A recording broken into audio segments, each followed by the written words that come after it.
don't know about where you live, but here in Arkansas, it's currently hotter than the inside of a McDonald's apple pie. The real feel is 107 degrees today, and this camper has no AC, and my wife wants to take it out this weekend.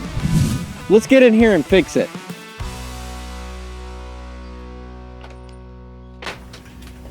All right, on today's episode of Camper Adventures. Why'd you come out of the bathroom? No, that seemed like the YouTube thing to do. Okay. Today we're installing an AC unit.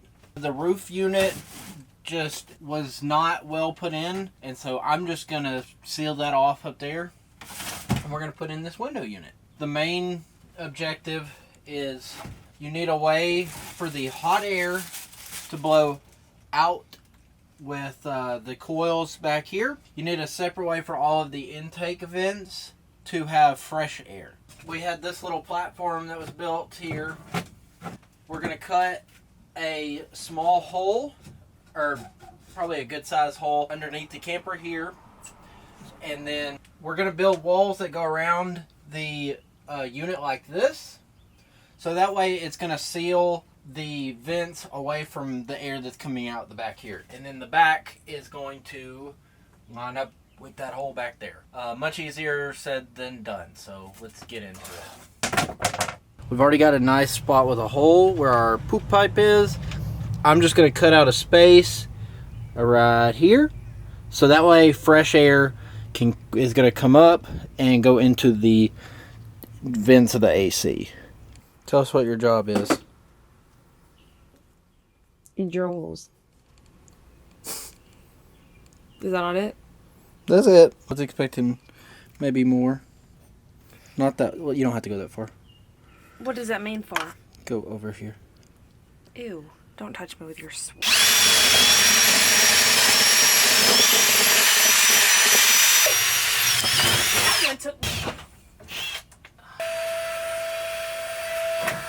We got the hole we made for the fresh air under here.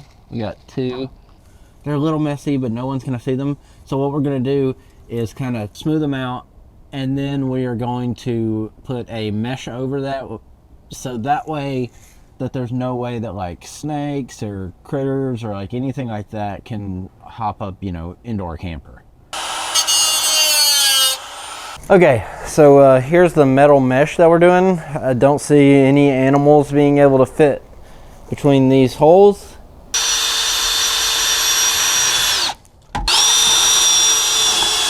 So hopefully there's a good shot there that kind of shows what we did. Very simple, very trashy, but hey, it gets the job done. We're not gonna have any critters, and no one's ever gonna look up under this camper. You're free to tell me in the comments what the better solution was. And if I ever find myself in this situation again, I'll do that. Oh, now to get out from underneath here.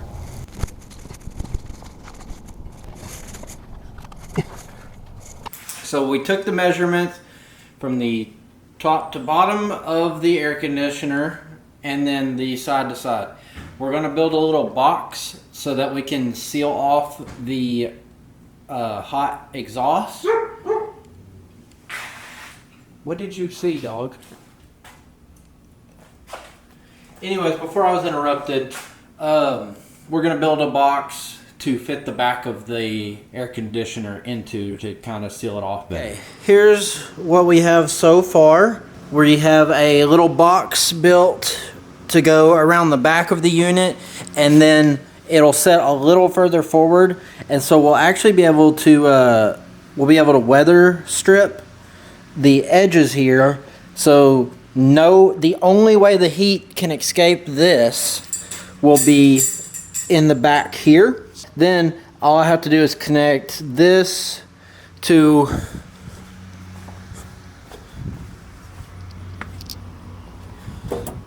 our hole here, and then the only way the heat can get out is here, and then I've got a cover to go on it over here.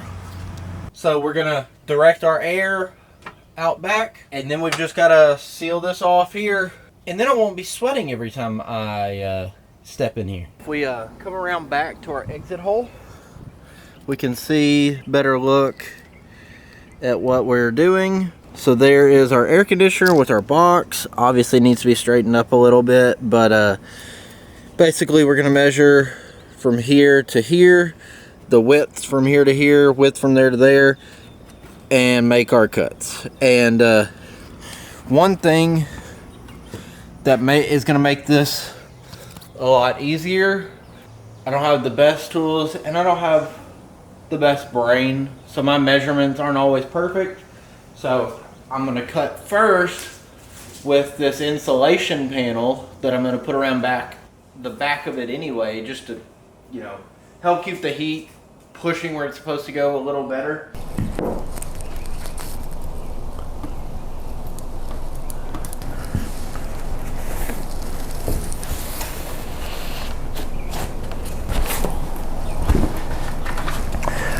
I had already done my first measurement wrong. We need 16.5, not 16. Make sure this is straight across. 16.5. And this is why I'm doing this with the insulation first. Now, we've got to draw a line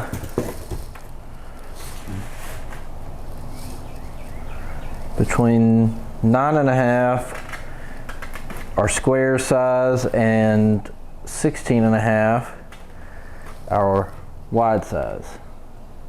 Nope, nope, nope.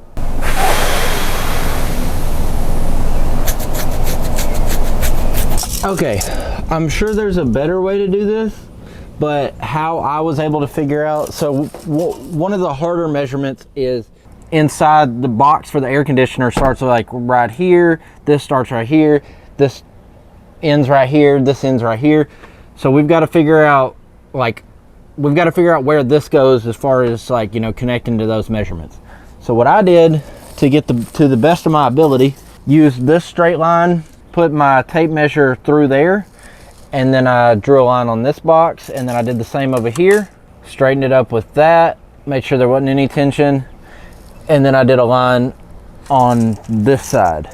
So now you see my lines there and there, those line up with this hole.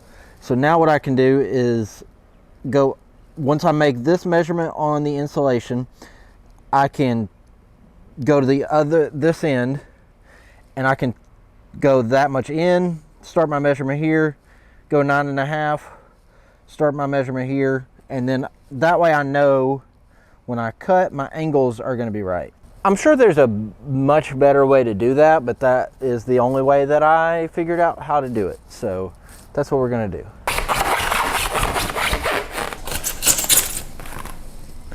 Okay, let's go see how good it fits now. I don't know if y'all can see just how sweaty I am. It's hot out today. There we go. You see it go one edge, and bam, it meets these corners. Like I've said a few times in the beginning of the video, it doesn't have to be exact, because like I said, I'm gonna weather seal this. It's gonna be weather seal, like the pieces are gonna be attached, and it's gonna have a wooden box around it. So, yeah.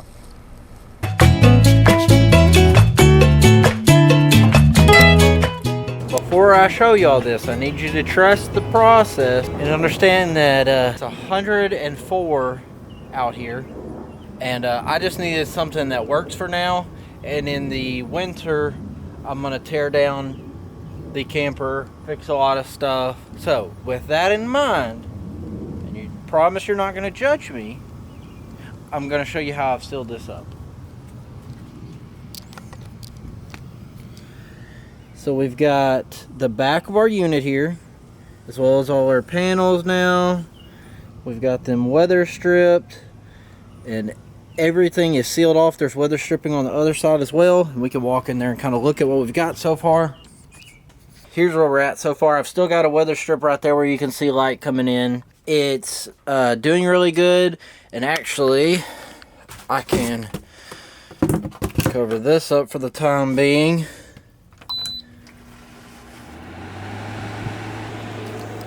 And y'all hadn't been the ones to be dying in and out of this camper all day. y'all don't understand just how good of a sound this is.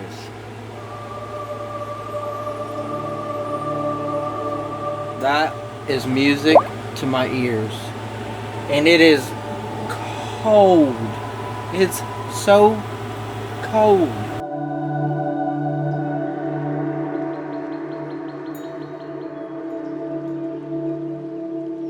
I don't know if you can see it, but you might be able to hear the thunder there. Everywhere but like right over me is clear blue skies everywhere you can see it. And at first I was like, you've got to be kidding me. It is literally only raining where I'm working. And I'm probably the only person out here working right now. It's a Sunday. How is it going to come a downpour right where I am? Stop me from finishing this up when I've had such a long day. I swear today we think we have it worse than any other generation in history. My biggest frustration this entire week is that it started raining while I'm working on this camper while I have a perfectly air-conditioned house. Yeah, it's hot inside the camper. Yeah, it's raining right now. But if you look all around everywhere else, it is clear blue skies. All I'm trying to say is whenever you feel like you're right in the downpour and everything is just coming down over you and nowhere else, just wait a second. Just take a break, let it all come down, and realize that there's blue skies all around and they're coming right back. It's all about how you decide to perceive the things that you're given. With cooler temperatures and a warmer attitude, it was time to get back to it. Okay, after realizing I was just being lazy, I ended up pulling the board that was stopping me from making it a single piece in there. Now, to do it the correct way, I've got a board that is going to be all one piece, and so that way it'll fit snugly in there and it'll look much nicer, especially put trim around this and then you won't see any hard edges. They had it by 2 pieces for some reason, and so this was what was sticking in there. 1 going into the bottom here, 2 going into the side here for this like extra scrap piece. But then if you look on the other side of the wall, there was no way to pull those, so I just had to rip it out of the wall, which was fine. We'll just probably sand over what I tore up a little bit. We've got our single piece that's going to go in here, and so I've cut it, tested the height, very snug there, very snug there, very snug there, and very snug there. So now all I got to do is take my measurements from here to here, here to here, here to here, and here to here. Get it sanded, get it painted, put some trim around here, call it a day. I got my square drawn out for the air conditioning unit, so we're gonna drill a little pilot hole, get our jigsaw in, and hope that lines up. I went a little on the short side, just so that like if it's too tight, I can always cut off a little bit. And then if I go too far, there's gonna be a trim piece that kind of closes that gap anyway, which is gonna be much easier to line up. So I'm not really that worried about the hole not lining up.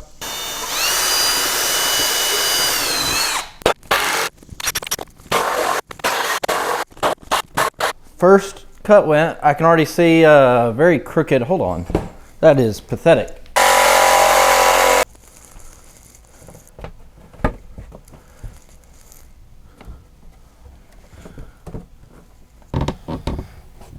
Literally, besides trimming some off the top here, actually, I mean, it fits extremely snug. So check this out.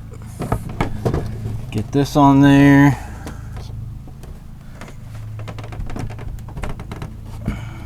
And voila! That's a pretty good fit if I say so myself, especially like I said, there's gonna be a trim piece that comes like probably about like that. So that way I can push this down. I can push it all the way in and it won't go further than this. But that way I can also just kind of pop it out. I can pop this whole panel out if I need to get back behind there and do anything, or when I fix this up in the winter, I don't have to break this piece. And there's also going to be trim that goes around here. So like this rough edge right here, you won't be able to see that. Just to let you know some of the background sounds that are going on while I'm videoing. So I went ahead and cut one piece. As you can see, it's just this nice trim piece, and we'll have a piece that goes all the way around. And I didn't have a protractor to get a good 45 angle, and so a little tip that I do is you just measure this distance, which was 1 1¼ inch, and then you just go that far over this way. So this measurement, then you take that measurement and put it this way, and then you just cut the difference. I misestimated how much trim we needed, and currently I don't have time to go get more trim, so that's just going to be something I do later. I'll be honest, I'm not happy with how the pieces that I did manage to get correct line up. So maybe, if nothing else, I hope this video is something that you can watch and you'll think, man, if he was brave enough to just go ahead and get started and do something like this, and then did it that badly and still posted it online, I can do something. I can do whatever. I can do any project. So maybe there's some inspiration there. But regardless, let's pop it back out and get it painted, and then I'm calling it a wrap there because we're ready to go camping. Kind of disappointed with how it looked so far. I don't think paint's going to change it that much. Mostly because it's my fault. Not doing the prep that I should have. I should have looked at better techniques. Possibly should have found somebody with a table saw so I could have gotten a lot smoother cuts.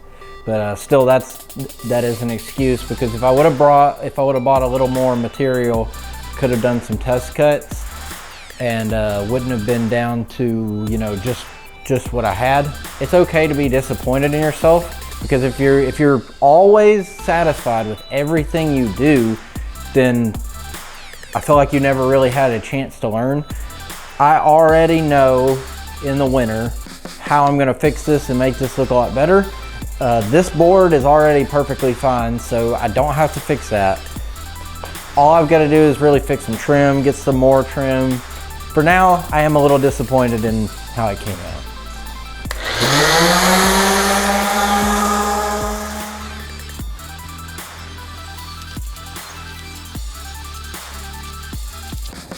This was the biggest brush we had as far as brushes go, besides just a roller. Didn't realize that. Also, if anybody has any recommendation for what wood I should have used here, please leave it in the comments, because every wood that I have worked with like had cracks all along the sides when I cut it. I can never get like a real good smooth finish, because it'll start just breaking away. For what I paid for this wood, I figured it would be good. It was like the best wood, like the thickest wood besides MDF that Lowe's had, but not satisfying.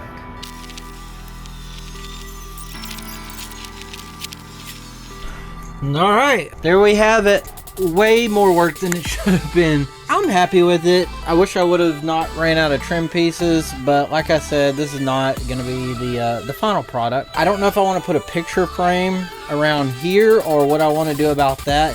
Part of me wants, when I tear down in the winter, to make this maybe even some storage space. I'm really not sure what I want to do with this whole area, because obviously I could do something here. Well, I can't do anything here because the wheel well's here, but I could do something, you know, put something right there. Let me know what you would do.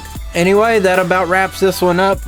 Next video is going to be us finally taking it camping, which may have already happened, and you may see this look differently in the video. We do test out the AC and have a good time, so be on the lookout for that, and we'll catch you in the next one. Never be afraid to just get out there and start a project. The hardest part of this entire project was just getting out here and getting started. Past that, you just keep powering along. But if you can get yourself out here and just get started, you can get a project like this done. You could probably do it a lot better than I did. just get going, okay? Just get going.